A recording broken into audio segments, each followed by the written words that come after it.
David Laycauco pinaglutuan si Barbie Fortesa. Hello guys, this is your Chikadora Pinas. Please subscribe and hit the notification button for more showbiz updates. Trending at viral ngayon sa social media. David Laycauco nagluto ng special dish niya para kay Barbie Fortesa. Panoodin at alamin ng buong detalye.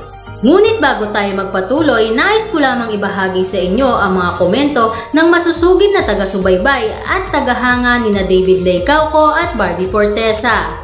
From Renato Libardo, happy ako sa inyong dalawa. Okay na mga apo, parehong mabait at maalaga talaga si David Laycauco. From Teresita Danilia, super thoughtful ni David as a leading man, he is also taking care of Barbie. God bless you both. From Pino Smith, so happy for both of them. Nice move David, mamahalin ka ng lahat ng barda. Very sweet naman, that's the man. And from Helen Cuison, I love Barda Love Team. Barbie and David, the best love team. Good luck and God bless. At eto na nga mga kachikadora at mga kabarda Nations fans, atin ang talakayin ng buong detalye at nakalap na impormasyon ng aming napakahusay na source na laging una sa mga latest news. Kamakailan nga lamang ay may isiniwalat nga si Barbie Fortesa patungkol sa kanyang gold necklace. At ayon nga sa aming mapagkakatiwalaan na source ay sinurpresa umano ni David Laycauco si Barbie Fortesa. Nilutuan nga ni David Laycauco si Miss Barbie Fortesa ng special dish nitong Korean food. Alam naman ng karamihan na itong ating pambansang Ginoo ay may taglay na talento pagdating sa pagluluto.